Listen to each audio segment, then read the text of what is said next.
Hello everyone, welcome to my channel. In this video we are discussing about the next जो section D में question आने वाला है, chapter आने वाला है, वो है 3D ज्योमेट्री। सेक्शन डी के क्वेश्चंस कर रहे हैं हम पहले, ताकि सेक्शन डी जो है 20 मार्क्स का वो कंफर्म हो जाए कि आप you can score 20/20 and then will proceed to section C and B. तो जो फर्स्ट क्वेश्चन था वो आएगा एरिया ऑफ कर्व से, वो हम कर चुके हैं। सेकंड क्वेश्चन जो आने वाला है वो आना 3D ज्योमेट्री से, तो हम उसको तो उसकी सीरीज स्टार्ट कर रहे हैं। ठीक है, 3D geometry is the easiest chapter. All the thing you have to do, just remember the formulas. अगर आपको formulas याद हैं तो you can easily score good marks in math exam. Okay, in 3D geometry. तो 3D geometry जो है वो easiest chapter है। बस आपको क्या रिकॉल करना है, फॉर्मूले रिकॉल करने हैं। ठीक है, तो हम पहले इस वीडियो में फॉर्मूले डिस्कस करते हैं, then will proceed to question. तो आप फॉर्मूले साथ साथ लिखते भी जाना, ताकि आप एग्जाम टाइम में आप सिंपल रिवाइज कर सको। अगर आपको फॉर्मूले याद हैं तो आप क्वेश्चंस को बहुत ईजिली कर सकते हो। तो पहला जो फॉर्मूला है वो डायरेक्शन रेशियोज का है। डायरेक्शन रेशियोज को हम रिप्रेजेंट करते हैं ए, बी और सी से। ठीक है, ए जो है वो लैम्डा एल के बराबर होता है। लैम्डा कोई कांस्टेंट है, बाद में देखेंगे क्या होता है ये। ठीक है, बी की वैल्यू लैम्डा एम होती है, सॉरी। ठीक है, और जो हमारे पास सी है वो होता है लैम्डा एन। ठीक है, यहाँ पे एल एम एन क्या है? एल एम एन हमारे पास है डायरेक्शंस कोसाइंस। ठीक है, डायरेक्शन कोसाइंस क्या होते हैं? डायरेक्शन कोसाइंस डायरेक्शन बताते हैं किसी भी लाइन की। मान लो हमारे पास ये कोई लाइन है, मान लो ये मैंने कोई लाइन ले ली ए वेक्टर। ठीक है, कोई मैंने लाइन ले ली है, ओ ए वेक्टर कह सकते हैं, ओ ए वेक्टर, दिस माई ओ। ठीक है, अब ये जो लाइन ओ ए वेक्टर है वो अल्फा एंगल बना रही है एक्स एक्सिस से, बीटा एंगल बना रही है वाई एक्सिस से, और गामा एंगल बना रही है जेड एक्सिस से। अगर हमें सारे एंगल्स पता है तो हम लाइन के डायरेक्शंस को बता सकते हैं, इसलिए इनको डायरेक्शंस रेशियो कहा जाता है, डायरेक्शन कोसाइंस कहा जाता है। ठीक है, इनको रिप्रेजेंट करते हैं हम एल एम एन से। एल जो होता है वो कॉस अल्फा के बराबर होता है, क्योंकि कोसाइंस है। एम जो है वो कॉस बीटा के बराबर होता है। एन जो है वो कॉस गामा के बराबर होता है।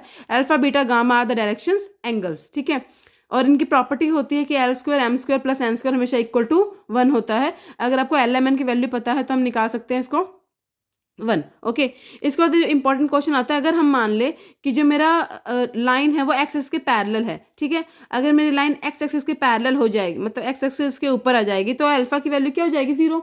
अगर मुझे एक्स एक्सिस पे निकालना है कि एक्स एक्सिस पे लाइन के कोऑर्डिनेट क्या होंगे, तो अल्फा क्या हो जाएगा? 0। बीटा क्या रहेगा? 90, और गामा भी क्या रहेगा? 90। ठीक है, तो अगर मैं पुट कर दूं यहाँ पे 0, यहाँ पे 90, यहाँ पे 90, तो कॉस 90 0 साइन, और ये भी क्या हो जाएगा? 0। सिर्फ हमें एल की वैल्यू मिलेगी, और एल की वैल्यू कितनी मिलेगी? 1। तो यानी हमारे पास जो डायरेक्शन कोसाइंस आएंगे लाइन की, जब वो एक्स एक्सिस के ऊपर होगी, वो होंगे 1,0,0। अगर हमने निकालना है कि लाइन जो है वो वाई एक्सिस के ऊपर है, ठीक है, या वाई एक्सिस के पैरेलल है, अगर वाई एक्सिस के पैरेलल होगी तो बीटा एंगल क्या हो जाएगा? 0। अगर बीटा एंगल 0 होगा तो बीटा एंगल हो जाएगा 0, तो एम की वैल्यू कितनी आ जाएगी? 1। ठीक है, कॉस 0 क्या होता है? 1, एम की वैल्यू 1 हो जाएगी। ये π/2 रहेगा, तो एल भी 0 एन भी 0। तो अगर वाई एक्सिस के पैरेलल निकालेंगे तो पॉइंट मिलेंगे 0 1,0। अगर जेड एक्सिस के पैरेलल निकालेंगे तो हमारे पास एक्स कॉम्पोनेंट भी 0 होगा, वाई कॉम्पोनेंट भी 0 होगा। हमारे पास जो होगा वो सिर्फ और सिर्फ लास्ट कॉम्पोनेंट होगा, एन कॉम्पोनेंट। ठीक है, ओके, और प्रॉपर्टी होती है L square plus M square plus N square equal to 1। L की वैल्यू, अगर हमें डायरेक्शन रेशियोज गिवन है तो एल की वैल्यू हम ऐसे भी निकाल सकते हैं, a/a² plus b² plus c²। M की वैल्यू आ जाएगी √ में a² plus b² plus c², और एन की वैल्यू आएगी c/√ में a² plus b² plus c²। ठीक है, नेक्स्ट है डायरेक्शन रेशियोज। अगर हमें निकालने हैं कार्टेशियन फॉर्म में, कार्टेशियन फॉर्म में हमारे पास फॉर्मूला होता है x2 - x1। x2 और x1 क्या है? पॉइंट्स गिवन है आपको। ठीक है, 2 पॉइंट से पास करते हुए डायरेक्शन को साइंस निकालने हैं आपको। तो x2 - x1, y2 - y1, z2 - z1 लिख दोगे आप, और नीचे PQ ये सेम है, डायरेक्शन रेशियोज होते हैं। ये जो PQ है वो डायरेक्शन रेशियोज होते हैं हमारे पास, और वो आती है सम ऑफ डायरेक्शन रेशियोज। तो वो हमारे पास आते हैं √ में x2 - x1 का होल स्क्वायर। x2 और x1 आपको गिवन होंगे, प्लस y2 - y1 का whole square plus z2 - z1 का होल स्क्वायर। यहाँ पे जो a होता है वो हमारे पास होता है x2 - x1 direction ratios, b जो है वो y2 - y1 होता है, और c z2 - z1 होता है। आपको दोनों फॉर्म में फॉर्मूले आने चाहिए, कार्टेशियन फॉर्म में भी और वेक्टर फॉर्म में भी। Next important formula, angle between the two lines है, डायरेक्शन को साइंस ऐसे लिख दिया गया है। एंगल्स बिटवीन टू लाइन्स, एक आपको दे रखी है a, एक आपको दे रखी है b। तो फॉर्मूला होता है हमारे पास a vector dot b vector divide by mod of a और मॉड ऑफ b। ठीक है, डायरेक्शन रेशियोज अगर गिवन है तो कॉस थीटा की वैल्यू अगर हम डायरेक्शन कोसाइंस की टर्म में निकालेंगे तो कॉस थीटा की वैल्यू आती है L1 L2 plus M1 M2 plus N1 N2। ठीक है, अगर हम मान लेते हैं जो लाइंस अगर परपेंडिकुलर होंगी, इफ लाइंस आर परपेंडिकुलर, तो कॉस थीटा कितना हो जाएगा? 0। कॉस 90 के लिए 0 होता है, तो हमें मिल जाएगा L1 L2 plus M1 M2 plus N1 N2 equal to 0। अगर आपको एग्जाम में क्वेश्चन आता है prove that the lines are parallel, तो हमें क्या प्रूव करना होगा कि उनके जो प्रोडक्ट ऑफ कोसाइंस हैं, ठीक है, वो इक्वल टू क्या आ जाए, 1 आ जाए। अगर हमें प्रूफ करना है कि लाइन क्या है, परपेंडिकुलर, तो आप उनके डायरेक्शंस कोसाइंस निकालो और उनको इक्वल टू 0 प्रूफ कर दो, तो लाइंस प्रूफ हो जाएंगी परपेंडिकुलर। ओके, अगर हमें नेक्स्ट प्रूफ करना है कि लाइंस जो हैं वो पैरेलल हैं, परपेंडिकुलर हैं, अगर हमें डायरेक्शन रेशियोज गिवन है तो if direction ratios are given then cos theta is equal to a1 a2 plus b1 b2 plus c1 c2 under root में a1 square plus b1 square plus c1 square, यहाँ पे आ जाएगा under root में a2 square b2 से square. ठीक है, ये formula याद रख लो। अगर लाइंस पैरेलल हैं अगेन, तो हमारे पास इनकी रेशियोज बराबर हो जाएंगी, a1 upon a2 b1 upon b2 is equal to c1 upon c2। अगर लाइंस परपेंडिकुलर हैं तो ये जो तीनों का प्रोडक्ट है a1 a2 plus b1 plus b2 plus c1 plus c2 equal to 0, important property है, आप लर्न करेंगे। ठीक है, नेक्स्ट है स्ट्रेट लाइन। हमें जनरल स्ट्रेट लाइन की जो इक्वेशन गिवन होती है वेक्टर फॉर्म में, वो गिवन होती है in the form of a plus lambda b। ठीक है, इसमें a क्या होता है, a is a point through which line pass, a वो पॉइंट होता है जिसे लाइन क्या करती है, पास करती है। ठीक है, और b क्या होता है, जैसे मान लो, ठीक है, ये मेरे पास कोई लाइन है गिवन है, इसका बी वेक्टर दे रखा है। ठीक है, मुझे एक और लाइन निकालनी है जो कि कुछ ऐसे है, ये किस पॉइंट से पास करी, वो पॉइंट मुझे गिवन है, और ये जो लाइन है वो इसके पैरेलल है। तो इस लाइन की इक्वेशन कैसे निकालूंगी मैं, मान लो मुझे पॉइंट दे रखे हैं इसके x, y, z, इसके पॉइंट मुझे दे रखे हैं, और ये जो लाइन है वो इसकी क्या है, पैरेलल है। अगर ये लाइन इसके पैरेलल है तो इन दोनों के डायरेक्शन रेशियोज क्या होंगे, सेम।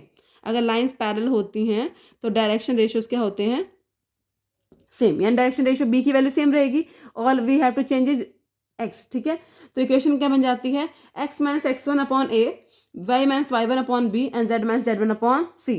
ठीक है, ए बी सी क्या है, पॉइंट है इसके, और x1 y1 जो और z1 जो है वो पॉइंट है जिनसे लाइन क्या कर रही है, हमारी पास कर रही है। Next equation of line passing through 2 points. अगर पैरेलल नहीं है, 2 पॉइंट से ही पास करिए, कोई लाइन है हमारी वो किसी 2 पॉइंट से पास करिए, एक पॉइंट ये रहा, एक पॉइंट ये रहा, इसके कोऑर्डिनेट मान लेते हैं हम x1 y1 z1 है, इसके पॉइंट जो है वो x2 y2 और z2 है। ठीक है, ऐसी लाइन की इक्वेशन निकालने के लिए फॉर्मूला हमारे पास होता है x upon x1 divide by x2 minus x1, y minus y1 equal to y2 minus y1, z minus z1 equal to z2 minus z1। ये पॉइंट्स है जिनसे लाइन क्या कर रही है, हमारी पास कर रही है। Okay, next formula, angle between the 2 lines. अगर 2 लाइंस के बीच का एंगल निकालना है तो फॉर्मूला होता है cos beta dot C. Okay, तो हमारे पास यहाँ बी वेक्टर दे रखा है, यहाँ सी वेक्टर दे रखा है, इन दोनों का प्रोडक्ट ले लेना है और नीचे इन दोनों का मॉडुलस। ठीक है, और अगर हमें निकालना है डायरेक्शन रेशियोज गिवन है, a1 a2 b, a1 a2 इसके होंगे a1 a2 सॉरी b1 और c1, इसके डायरेक्शन रेशियोज होंगे, और a2 b2 और c2 इस वेक्टर के डायरेक्शन रेशियोज होंगे। ठीक है, वो यूज़ कैसे करना है हम वो देखेंगे। तो हमें मिलेगा a1 into A two plus b1 into b2 plus c1 into c2 divide by root में a1 square plus b1 square plus c1 square mod a2 square plus b2 square plus c2 square. जो b vector given होगा ना बेटा, वो इस form में given होगा a i cap plus b j cap plus c k cap. ठीक है, जो c गिवन होगा वही गिवन होगा a2 i1 plus b2 j plus c2 k। ठीक है, ये हमारे पास वैल्यू होती है, इसको हम इस फॉर्म में पुट करते हैं, आंसर मिल जाता है। Next line passes through point x, y, z and perpendicular to the line. ठीक है, तो हमें आर की वैल्यू दे रखी है a प्लस लैम्डा b1 और एक दे रखी है a प्लस लैम्डा b2। तो अगर हमें 2 लाइन गिवन है, ठीक है, एक b1 दे रखी है, एक b2 दे रखी है, और हमें एक लाइन निकालनी है जिसकी परपेंडिकुलर है। एक लाइन हमें गिवन है और हमें एक और लाइन की इक्वेशन निकालनी है जो इसकी क्या है, परपेंडिकुलर है। ठीक है, इन दोनों लाइन की परपेंडिकुलर है, कुछ ऐसे। ठीक है, इसका b1 दे रखा है, इसका b2 दे रखा है हमें। तो पहले हम निकालेंगे b1 क्रॉस b2, वो आपको निकालना आता है, कैसे निकालते हैं, मॉड से निकालते हैं ना, आई कैप जे कैप के कैप करके निकालते हैं, वेक्टर्स में हमने किया होता है। ठीक है, b1 क्रॉस b2 निकाल लेंगे, मान लेते हैं उसके पॉइंट एक A I cap plus B J cap plus C K cap आ जाएगा, और आर जो होता है वो इस पॉइंट से पास कर रही है, तो आर की वैल्यू क्या हो जाएगी, एक्स आई कैप प्लस वाई जे कैप प्लस जेड के कैप। ठीक है, और इन दोनों का जो क्रॉस प्रोडक्ट मिलके, मतलब क्रॉस प्रोडक्ट करके जो आंसर मिलेगा वो कुछ इस फॉर्म में होगा। तो हमारे पास सिंपल फॉर्मूला आ जाएगा एक्स माइनस x1 जिस पॉइंट से पास कर रही है, y माइनस y1 जिस पॉइंट से पास कर रही है, z माइनस z1 जिस पॉइंट से पास कर रही है, डिवाइड बाय इनके डायरेक्शन रेशियोज जो b1 क्रॉस b2 से आएंगे वो हमें डिनोमिनेटर में लिखना है। This is the equation of line passing through a point and perpendicular to other line. Okay, next is very very very important formula जो एग्जाम में पूछा जाता है, वो है शॉर्टेस्ट डिस्टेंस बिटवीन 2 लाइंस। तो सिंपल, आपको 2 लाइंस गिवन होगी, 2 इक्वेशन गिवन होगी, एक हो जाएगी a1 प्लस लैम्डा B1 और एक गिवन होगी A2 प्लस लैम्डा B2। आपको दो इक्वेशंस गिवन होंगी simply and you have to find the formula. आपको A1 पता है, A2 पता है, A2 माइनस A1 कर देंगे डॉट B1 क्रॉस B2, वो आपको क्रॉस प्रोडक्ट निकालना आता है, और नीचे B1 क्रॉस B2 का क्या ले लेंगे मॉड। ये जगह shortest distance between two lines. 5 marks में क्वेश्चन आता है, it is very very very important and easiest question. Next is, अगर हमें निकालना है सेम, हमें दो लाइन गिवन है कार्टेशियन फॉर्म में, x minus x1 upon A1। ये जो x1 है, y1 है, z1 है, वो A1 के पॉइंट होते हैं, हमें पता है। जो A1 B1 C1 है वो हमारे पास B के पॉइंट होते हैं, ये भी हमें पता है, ठीक है। x2 y2 और z2 ये हमारे पास A2 के पॉइंट होंगे, और जो हमारे पास A2 B2 और C2 है वो हमारे पास लैम्डा B2 के पॉइंट होंगे, ठीक है। तो इनको यूज करके हम कार्टेशियन इक्वेशन निकाल सकते हैं। तो वो हमारे पास आ जाएगी x2 minus x1, y2 minus y1, z2 minus z1, ठीक है। नीचे A1 जो मॉड जो हमारे पास B वेक्टर के फॉर्म में होंगे, B वेक्टर में आएगा A1 A2 B1 B2 C1 C2। इसका हमें क्रॉस प्रोडक्ट निकालना है, सिंपल ऐसे निकालते हैं हम, ठीक है। और यहाँ पे हमारे पास B1 C2 B1 C2 minus B2 C1। पहले B आएगा, फिर C आएगा, फिर A आएगा, याद रख लो। तो B के साथ क्या आएगा, B के बाद क्या आता है, ऐसे रोटेशन चलती है A B C। तो पहले जो फर्स्ट निकालना है वो हमें A के कॉरस्पॉन्डिंग निकालना है, तो पहले B C, ठीक है, C B, B C minus C B आ जाएगा। अगला क्या हमारे पास आएगा, अगला हमें बी को रखना है, तो बी में क्या आएगा, सी से ए चलेंगे, सी से ए, सी से ए, ए से सी। नेक्स्ट हमें सी निकालना है, तो सी को छोड़ देंगे, ये निकालेंगे ए बी एन, सी के बाद ए आता है ना, सी के बाद अगर रोटेशन करेंगे तो ए आएगा, ए के बाद B, A B minus B A, ठीक है। तो उससे आप फॉर्मूला याद रख लेंगे वाला। नेक्स्ट है condition for two given lines to intersect. दो लाइन कब इंटरसेक्ट करेंगी, दो लाइन तभी इंटरसेक्ट करेंगी जब शॉर्टेस्ट डिस्टेंस उन दोनों के बीच में क्या होगा, जीरो। उस पॉइंट पे इंटरसेक्ट करेंगे क्योंकि डिस्टेंस ही नहीं है उन दोनों के बीच में, जो मिनिमम डिस्टेंस है। जैसे दो लाइन इंटरसेक्ट कर रही है, कब करेंगी, जब इनके बीच में डिस्टेंस क्या हो जा रहा है, जीरो। इसके इस पॉइंट पे इस लाइन में और इस लाइन में कोई डिफरेंस है ही नहीं, ठीक है। तो shortest distance between two lines क्या होता है, जीरो। अगर जीरो आएगा तो हम प्रूव कर देंगे लाइन्स क्या है, इंटरसेक्ट कर रही हैं। अगर इक्वल टू जीरो नहीं आएगा तो हम प्रूव कर सकते हैं line will not intersect. What is the formula, formula is A2 minus A1। जो हमने शॉर्टेस्ट डिस्टेंस का फॉर्मूला किया, सेम फॉर्मूला यहाँ पे भी यूज होना है, B1 into B2 divided mod of B1 into B2। इसको अगर हम इक्वल टू जीरो भी लेके चल जाएं तो हम लिख सकते हैं फॉर्मूला क्या आएगा, A2 minus A1 dot B1 cross B2 mod of B, नहीं इसको इक्वल टू जीरो कर देंगे, सिर्फ ये प्रूफ करना होगा हमें, अगर लाइन्स का प्रूफ करना है तो इंटरसेक्टिंग। अगर हमें कार्टेशियन फॉर्म में लिखना है तो x2 माइनस x1, आपको पता है x1 x2 क्या होते हैं, y2 minus y1, z2 minus z1, a1 a2 b1 b2 c1 c2। you will take cross product and you will get your answer. These are the two equations for the lines. Okay, this is all about the formula. These are the only formula which we are going to use in this chapter. Learn this formula, revise it again and again. Question which is coming from this chapter is the easiest question. Okay, just you have to know the formulas. Once you are able to know the formula, you recall the formula, you will able to solve every question. Okay, next we proceed to questions. Okay, next formula, distance between the parallel lines। अगर दो lines है वो parallel हैं, अगर line parallel होंगी, always remember अगर दो lines हैं वो दोनों क्या हैं, पैरेलल हैं, तो उनके लिए बी की वैल्यू सेम होती है, ठीक है। तो हमें डिस्टेंस निकालना है उन दोनों पैरेलल लाइन के बीच में, एक लाइन ये रही, एक लाइन ये रही, ये दोनों पैरेलल हैं। अगर ये दोनों पैरेलल हैं तो इनके वेक्टर क्या होंगे, इसका भी वेक्टर बी होगा, इसका वेक्टर क्या होगा, B. The only point which is different is through which line is passing. Okay, so ये मेरे पास A1 हो जाएगा, ये मेरे पास हो जाएगा A2। तो मुझे फॉर्मूला निकालना है, मुझे डिस्टेंस निकालना है, इन दोनों की लाइन के बीच में डिस्टेंस कितना होगा। ओके, आया वो। Okay, so next question is let's start with the question. If a line makes an angle alpha, beta and gamma with the coordinate axis, then find the value of cos to alpha, cos to beta and cos to gamma. Okay, so what we know, cos alpha beta क्या होता है, direction cosines होते हैं, हमें पता है L square plus M square plus N square किसके बराबर होता है, 1 के बराबर होता है। L की वैल्यू क्या होती है, L की वैल्यू होती है cos स्क्वायर अल्फा, M की होती है cos स्क्वायर बीटा और n की होती है cos स्क्वायर गामा, और ये किसके बराबर होता है, 1 के बराबर होता है, ठीक है। हमें प्रूफ क्या करना है, हमें प्रूफ करना है cos टू अल्फा कितना होता है, plus cos two beta plus cos two gamma, ठीक है। cos टू हमने cos टू थीटा का फॉर्मूला किया हुआ है अपने ट्रिग्नोमेट्री में, वो होता है 2 cos स्क्वायर थीटा माइनस 1,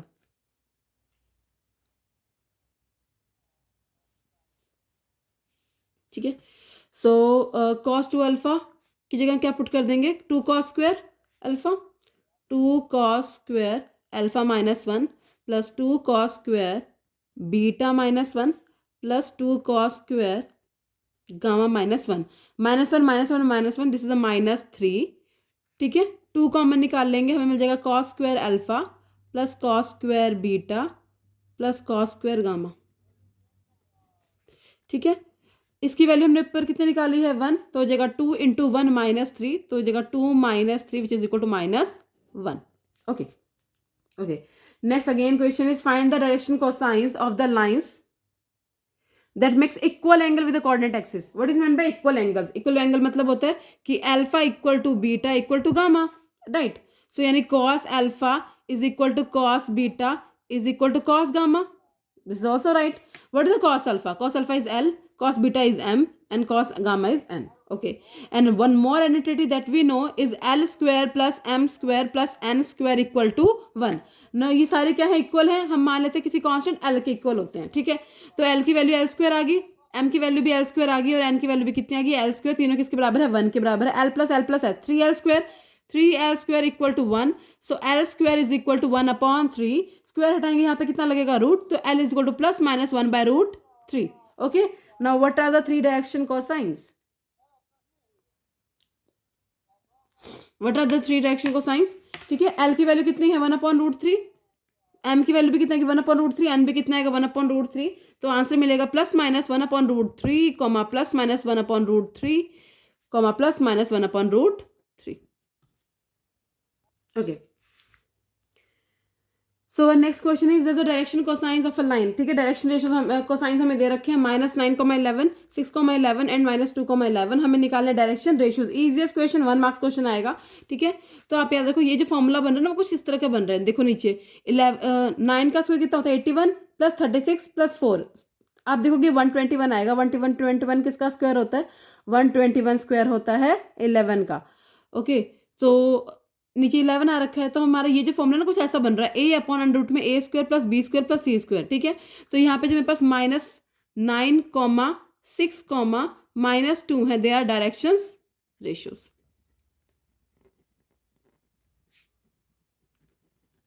ठीक है, okay. Next, if the direction ratios of line is -18, direction ratios given है आपको -18, 12 एंड -4. आपको निकालना डायरेक्शन कोसाइंस. ठीक है, तो a की वैल्यू कितनी दे रखी है? a इक्वल टू -18, b कितना दिया हुआ है हमें?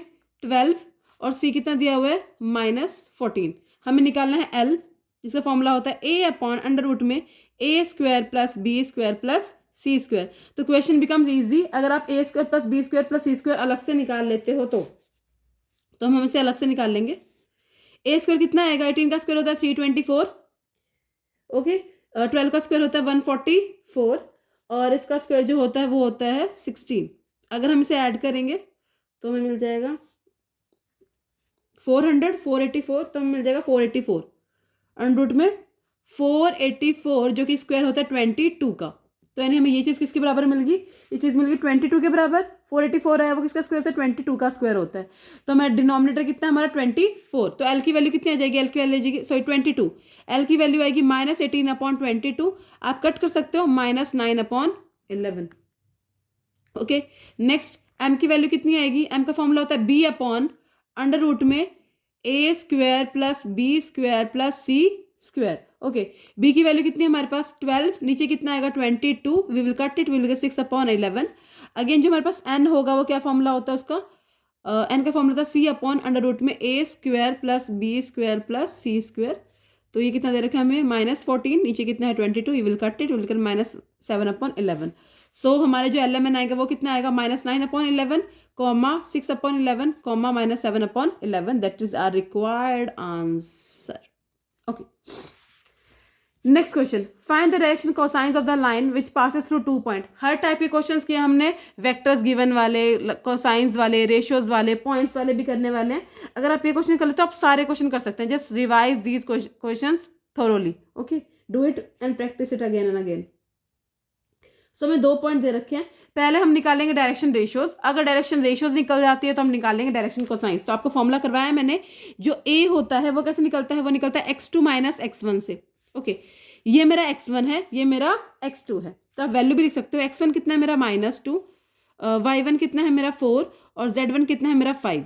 x2 कितना है मेरे पास? 1. y2 कितना है मेरे पास? 2. और z2 कितना है मेरे पास? 3. तो a की वैल्यू कितनी है? a है x2 - x1. x2 कितना है मेरा? 1. 1 - 1 माइनस 2 करेंगे तो प्लस हो जाएगा, तो मुझे ए की वैल्यू कितनी मिल जाएगी 1 minus minus 2 which is equal to 3, यानी ए कितना आ गया मेरा 3।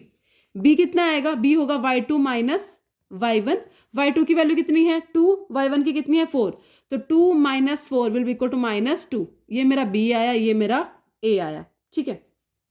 सी क्या होता है, सी होता है z2 minus z1, my z2 is 3 and this is 5, so this is minus 2, यानी सी की वैल्यू भी कितनी आएगी -2।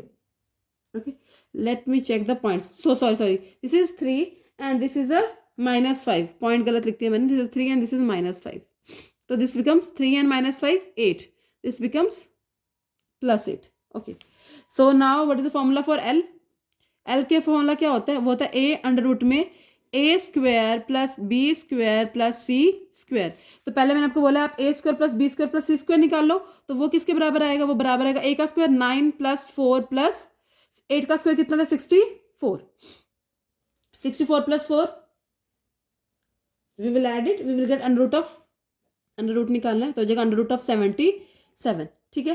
यानी ये जो वैल्यू है वो कितनी अंडर रूट ऑफ 77, ए कितना दे रखा है हमें 3 अपॉन अंडर रूट 77, एम कितना आएगा, एम आएगा -2 अपॉन अंडर रूट में 77, और हमारे पास एन कितना आएगा, एन आएगा 8 अपॉन अंडर रूट में 77। सो जो हमारा आंसर आएगा वो कितना आएगा 3 upon 77 root comma -2 upon under root 77 comma 8 upon under root of 77. This is our required answer. You can check the question. These are the easiest questions. Thank you for watching my channel. Don't forget to subscribe this channel for these kind of videos.